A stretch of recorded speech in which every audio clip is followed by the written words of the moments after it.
Sunday mornings at 9 o'clock on Iowa City's news and sports station, 800 KXIC. Happy to have you along. We are joined in studio with co-owner of Petland of Iowa City, Ron Solzrud. Good morning, Ron. Good morning. How is your week going, sir? It is fast, furious, hectic, and fun. There it is, the triple F's of owning a brick and mortar store in Iowa City. Strong period for transitioning, though. Everybody's excited about the warmer weather, so I would presume that maybe you're seeing more dog leashes and more summer equipment that you have in your store? Yes, when you come in, we have the cities, and I think you can go combined. We almost have more collars and leashes in our one store, Petland, Iowa City, than the entire two cities combined. And when you come in, just look to your right. That's right where you'll see the wall leads and collars. Is it a universal lead for a dog or a cat or a pot-belly pig? Pretty much so. I mean, as far as I like thin ones. So no matter what size dog, I'm always looking at the thin leads. At that point.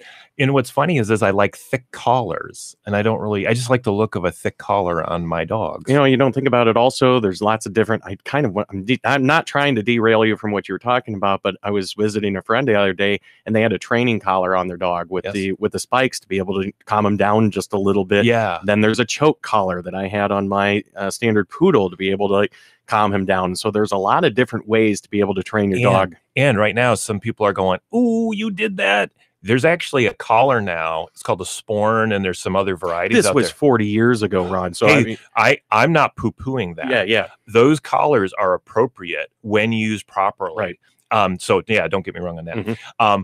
But they have this new one out, and it's been out for a while. Sporn. It is a no-pull collar, but you're not doing any of that training kind of a thing. This thing, you put it on, doesn't hurt the dog at all, and it works. We put it on your dog when you come in. Like if we see your dog's pulling you, we go, "Hey, does that irritate you that your dog is pulling you?" And they go, "Oh my goodness, if you could stop that." I go, "Here, let's put this on." And it goes around their armpits and some other things and all that. It's got padding and all that. And I go, "Walk around the store. Tell me what you think." They always walk around the store, walk right up to the register and go, "Oh my goodness, I need this right now." And I would say also that there's training muzzles out there that aren't used for protection, like the dog's going to bite. It's just getting them to point their nose in the right direction so that you keep them, pointed. Sometimes you see people, that are walking their dogs and they're like, "Oh my gosh, that dog has a muzzle on it. It's going to bite me." It's just a training muzzle to be able to guide the dog's head. They've lightened up the muzzle aspect, and now it's just a strap around their little snoot. So a lot of people don't even get it. And you pointed out that's another no-pull training collar. And that's great because you hit it right on the head. A dog goes in the direction the head is pointed. We kind of are too. But so all you do is lightly pull on the lead, which is connected right below their nose, and it brings their head back to you. And now they're walking right back to you. So it's that easy of a color too. So we have both of those in that are really, really appropriate for dogs. Tick and flea season. We touched on it a little bit last week, and we're in the thick of it right now. We're over 70 degrees. Are we into the show right now? Yes. Okay. Can we just do the Yorkshire Terrier? Oh yeah, first? sure. Yeah. Okay. I just, I got a method to the madness. I was guiding you down the wrong path. So the Yorkshire Terrier is our breed of the week. And what I love to always go through is this the right breed for you? And so the Yorkie, I think, is a great breed for a lot of different people. And we have a really great selection in the store right now, by the way. But a little bit from AKC, and actually I'm going to be reading right off of the PetlandIowaCity.com website. Just go to breeds, and you can research hundreds of different breeds right on our website. So they nice, quick, short synopsises of what they are. So the Yorkshire Terrier puppies, affectionately known as Yorkies, offer big personalities in a small package. Though members of the toy group, so they are on the very small side, under 10 pounds, they are terriers by nature and are brave, determined, investigative, and energetic. They have long, luxurious blue and tan coats. So a little bit on that. Yorkies start off black with some tan tones and stuff like that on the feet and all. They end up going what most people would call gray, but in the dog world, we call that blue. And so they go, that comes out, and you can actually see, if you look at a Yorkie puppy, Yorkshire Terrier puppy, just go to the roots of the fur, especially towards the head, and you're going to already see the gray/blue coming out. So that's what they're talking about, that they have long, luxurious blue and tan coats. Because of that, they are non-shedding. So this is in that non-shedding category. There really is no such thing as a hypoallergenic dog. There are multiple allergens on all dogs. It's just whether you're allergic to them or not is really the key. And so I had a customer just yesterday. They have a very non-hypoallergenic dog. It's a mix of 3 different shedding varieties. They just got a golden doodle from one of the shelters, and their child is breaking out in hives right now. Wait, I thought the doodles are supposed to help with that, kind of thing. She just ends up being allergic to something on that dog is the key. So, but this one is a much less allergy prone dog as far as humans being allergic to them. This portable pooch is one of the most popular breeds according to the AKC. I believe we just hey, we thought we talked about the Yorkshire Terrier, and I think it was when we were reviewing the top 10 That's what it was. AKC breeds, and Yorkshire Terrier is definitely in there. History, named for the English city from which they originally hail. So where do they come from, Jerry? From the town of Yorkshire. The Yorkshire Terriers were used in the 19th century to catch what? Criminals. That would be fun. A criminal would look at you and go, what? And that's what happens. They just went, what? And they stop, and then the police catch them. Exactly. Now, they caught rats and other small rodents. These were rodent catchers, and in specific, in the clothing mills in Yorkshire. So that's the origin of this distinguished breed. They were rodent catchers. Surprisingly enough, in its beginning, the Yorkie belonged to the working class, especially the weavers. In fact, fictitious comments were often, wait, I don't know if I said that right. F-A-C-E-T-I-O-U-S. Fatuous? Facious? I don't know the word. I'd have to see it. These kind of comments were often made about how the dog's fine, silky coats were the ultimate product of the looms, so from where they were used. Eventually, the breed left the workforce and became a companion animal to families of European high society. There's actually more history than that they go into, because then the high society made it really pretentious that if you owned a Yorkshire Terrier, and then the value of the Yorkie went sky high, so that the working class got I can't even afford these little things anymore. The temperament Yorkies are easily adaptable to all surroundings, and because of that, they travel well and make suitable pets for many homes. Due to their small size, they require limited exercise, which I love about small breeds, but need daily interaction with their people. Their long coat requires regular brushing, so this is a non-shedding breed. So you're going to have to get it groomed because that hair is going to get longer and longer, and is going to become more and more maintenance. If you're looking for a low-maintenance dog, you're going to take this Yorkie and you're going to get it groomed probably monthly or every month and a half, and then it becomes a very easy dog to take care of. The Yorkie does better around older children that won't pull or yank on them. I think we can all train our children to not pull or yank on them, and that's probably a pretty good learning exercise in every home. They tend to bond with one person, therefore extra socialization is needed in a family environment. And that, I think, happens a lot with most breeds, in that somebody's taking care of the breed kind of solely, and the others are not. And so then it becomes a companion to that. I mean, we all have had our favorite dog that really latched onto us was probably because we were taking care of them. Let's see, their general appearance, that of a long-haired toy terrier whose blue and tan coat is parted on the face and form the base of the skull to the... Oh, this is just not fun stuff to read about. The environment that they thrive in, they are fine for small apartments and dwellings like that. Very active indoors, so they'll be running around. As they grow older, though, they're going to definitely slow down. They need daily light exercise because of their size. They get it all out in the house, but they are good for walks. But you might end up carrying this breed halfway through your walk. Regular brushing and combined and combing because of non-shedding.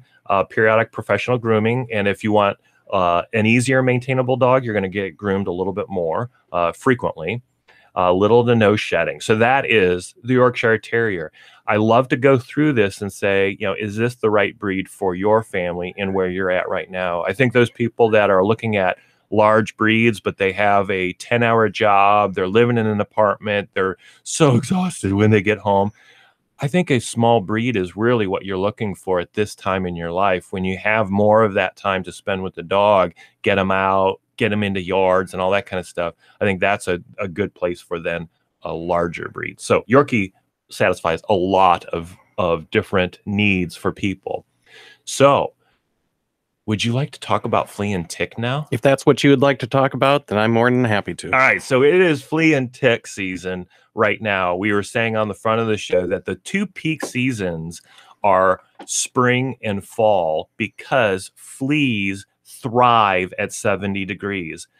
They obviously go dormant in the winter, but in our house, it's still 70 degrees. So if you're infected in your house with fleas, they're going to still thrive in your house.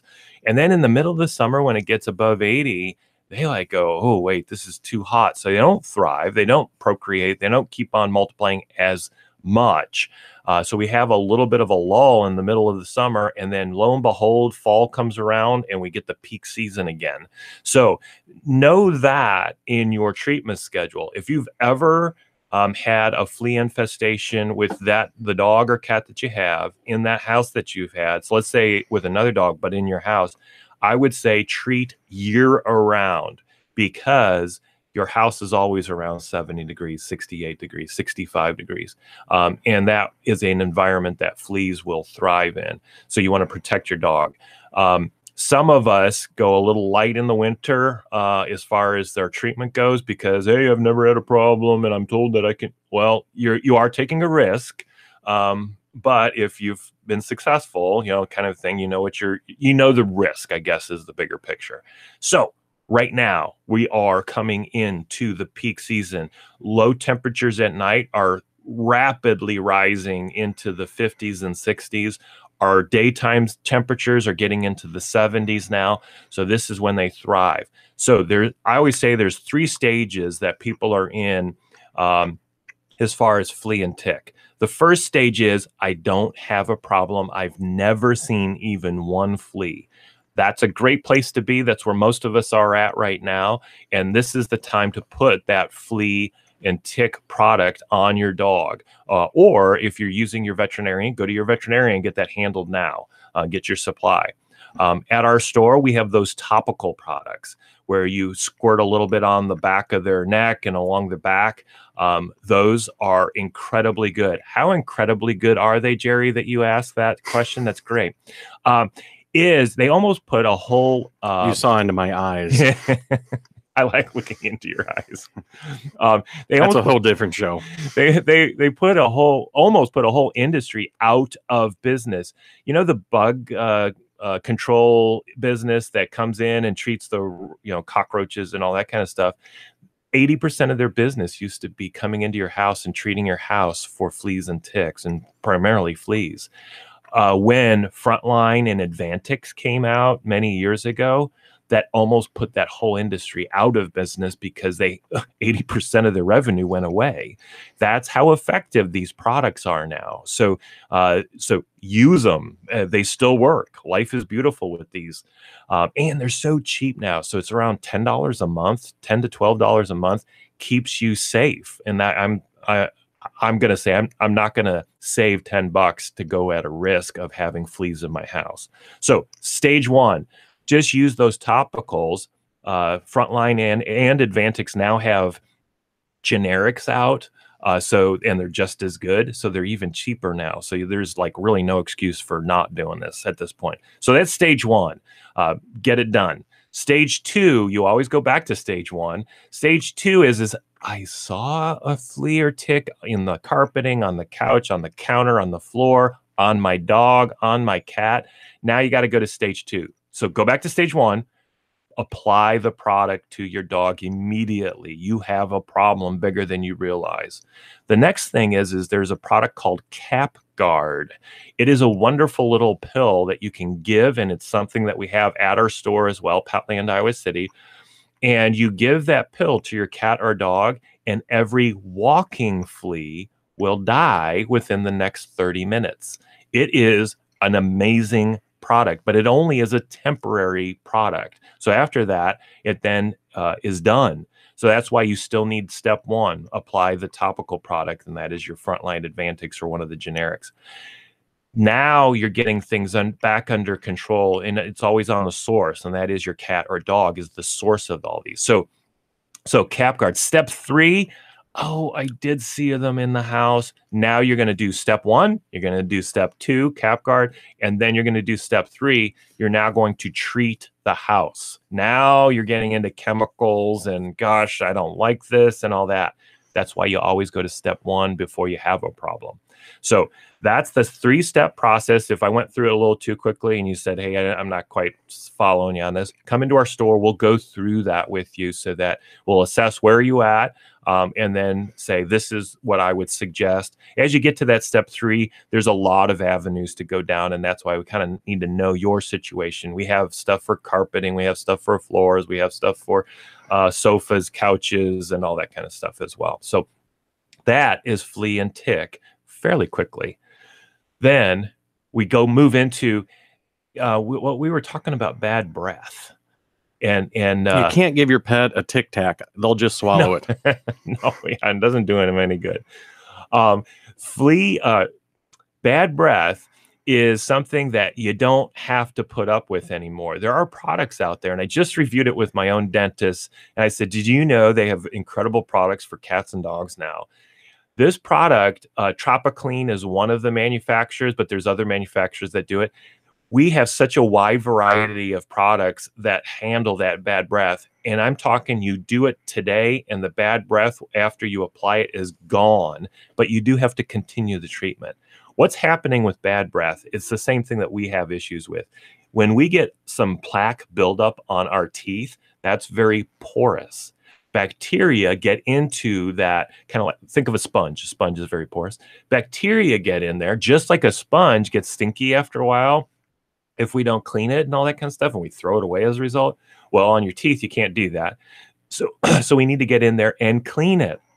The products that we have now go in there and not only handle the bacteria, but they also start to dissolve away over a longer period of time that plaque buildup in dogs.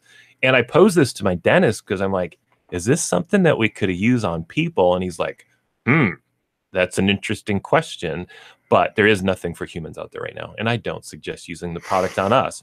We have dentists, which work really, really, really good. So you put this in there. It's just a squirt on each side of the jowl. And I'm telling you, that's as easy as it gets. You let your dog or cat eat, let them drink. If the dogs are going to go out now and take care of business, let them do that. On their way in, squirt on one side, squirt on the other side, right between their jowl and their molars. It takes care of itself. And it starts attacking the bacteria and starts dissolving that. Over 30 days is what it takes for to dissolve the calcium buildup. So it's a long period of time there. But that whole time, it's also killing off that bacteria in there. If you have a dog prone to bad breath, that's kind of the nature of the beast. You're just going to have to do this from time to time. I'm to the point with my dogs is I did the 30-day treatment for a bunch of times. Now I just do maintenance doses. Every once in a while for about 5 days, I do it. Takes care of it, and it's that easy. If you got guests coming over, squirt real quick, and then it's like they just brushed their teeth. So that is how to help the bad breath in your cat and dog. I've got one last thing, Jerry. We're working with the Cedar Valley Humane Society. They have a plethora of guinea pigs right now from that Vinton situation. They have over 100 guinea pigs. We've been helping to feed them over this time. And I just said, hey, can we, how about we have some down at the store as well so that we get these guys into homes. So you're going to start seeing specials on guinea pigs. You can always buy the babies. We've got those, but we'll also have an adoption from the Cedar Valley Humane Society on their guinea pigs to help them decrease the population that they have up there. So you could go up there and get a guinea pig. If you come down to Petland, we'll have some down there as well. We'll have a special where the guinea pig is included with the price of a habitat. So all you got to really do is buy the habitat and you get the guinea pig along with it. These are nice guinea pigs. There's nothing wrong with them. And beautiful and all that kind of stuff. A great pet to have. If you've never had a pet, this is a great pet to get into. If we wanted to find out more about you, how do we go to the store? We go to Marketplace Mall. Used to be that Sycamore Mall in Iowa City. We're across from Lucky's Market and the future Joann's Fabric. And we're open on Sundays from noon until 6. On Monday through Saturday, we're open from 10 a.m. till 9 p.m. But on Sundays, again, noon till 6.